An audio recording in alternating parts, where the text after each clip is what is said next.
بسم اللہ الرحمن الرحیم۔ شروع اللہ کے پاک نام سے جو بڑا مہربان نہایت رحم والا ہے۔ حضرت نوح علیہ السلام کا واقعہ۔ پیارے دوستو، نوح علیہ السلام اللہ تعالیٰ کے پیغمبر تھے۔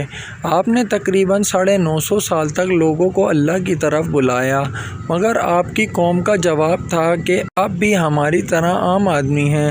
اگر اللہ کسی بطور رسول بھیجتا تو کوئی وہ فرشتہ ہوتا۔ صرف 80 لوگوں نے ان کا دین قبول کیا۔ نوح علیہ السلام تمام رسولوں میں سب سے پہلے رسول تھے جنہیں زمین پہ مبعوث کیا گیا۔ نوح علیہ السلام نے ان کے عذاب کی بدعا فرمائی، جس کے نتیجے میں ان پر سیلاب کا عذاب نازل ہوا۔ اللہ تعالیٰ نے آپ کی قوم پر عذاب بھیجا اور آپ کو ایک کشتی بنانے اور اس میں اہل ایمان اور ہر چرند پرند کے ایک ایک جوڑے کو رکھنے کا کہا۔ تب طوفان کی شکل میں عذاب آیا اور سب لوگ سوائے ان کے جو حضرت نوح کی بنائی ہوئی کشتی میں سوار تھے ہلاک ہو گئے۔ حالات زندگی۔ آدم علیہ السلام کے دنیا میں آنے کے بعد ان کی اولاد دنیا میں خوب پھلی پھولی، لیکن ایک مدت گزر جانے کے بعد وہ لوگ خدا کو بھول چکے تھے اور ایک خدا کے بجائے انہوں نے مٹی اور پتھر کے کئی خدا بنا لیے تھے۔ نہ صرف ان کی عبادت گاہوں میں بتوں سے اٹی پٹی تھیں، بلکہ ہر گھر میں بت رکھے ہوئے تھے جن کی وہ پوجا کیا کرتے تھے اور ان سے مرادیں مانگا کرتے تھے۔ نوح علیہ السلام نے اپنی قوم کو اللہ تعالیٰ کے احسانات جتلا کر سیدھا راستے پر چلنے کی تلقین کی اور اس بری راہ سے منع فرمایا۔ ان لوگوں نے حضرت نوح علیہ السلام کا مذاق اڑایا اور کہا، بھلا یہ بتاؤ کہ تم نبی کیسے بن گئے؟ تم تو ہمارے جیسے گوشت پوشت کے بنے ہوئے ہو اور ہم میں ہی پیدا ہوئے ہو۔ تم میں ایسی کون سی چیز ہے جس سے ہم تمہیں نبی سمجھیں؟ اور اگر خدا کو نبی بھیجنا تھا تو وہ کسی فرشتے کو نبی بنا کر بھیجتا۔ نوح علیہ السلام نے اپنی قوم کو اللہ کے احسانات بتلائے اور کہا، تم کو چاہیے کہ ان بیکار بتوں کی پرستش چھوڑ کر ایک خدا کی عبادت کرو، اور میں اس کی تم سے کوئی اجرت نہیں مانگتا، تمہاری ہی بھلائی کے لیے تم کو نصیحت کرتا ہوں۔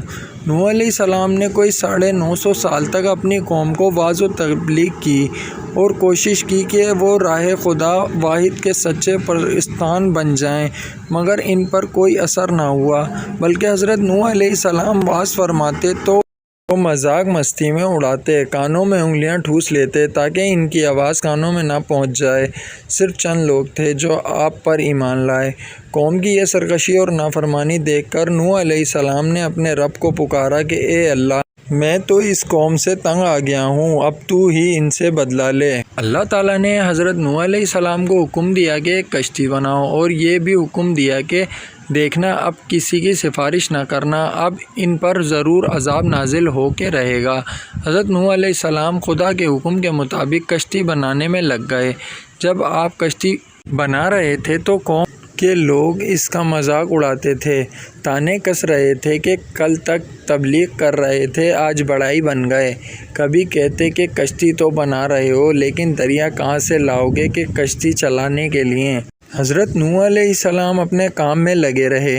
جب کشتی بن کر تیار ہو گئی تو خدا نے حکم دیا کہ اپنے اہل اور ان لوگوں کو کشتی پر سوار کر لو جو مجھ پر ایمان لائے ہیں، اور ہر جانور کا ایک ایک جوڑا بھی کشتی میں رکھ لو۔ قوم نوح پہ اللہ کا عذاب۔ جب سب لوگ کشتی میں بیٹھ گئے تو خدا کے حکم سے زمین پر بے انتہا کی موسلا دھار بارش شروع ہو گئی۔ زمین پر پانی بڑھنے لگا اور حضرت نوح علیہ السلام کی کشتی پانی میں تیرنے لگی۔ پانی بڑھا تو حضرت نوح علیہ السلام نے دیکھا کہ ان کا ایک بیٹا جس کا نام قفان تھا پانی میں ڈوبنے لگا ہے۔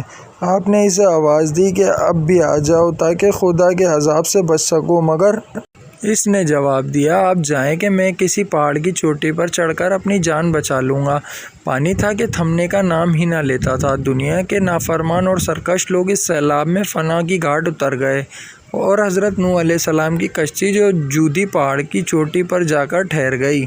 اب خدا کے حکم سے سیلاب تھم گیا اور زمین نے سارا پانی اپنے اندر جذب کر لیا۔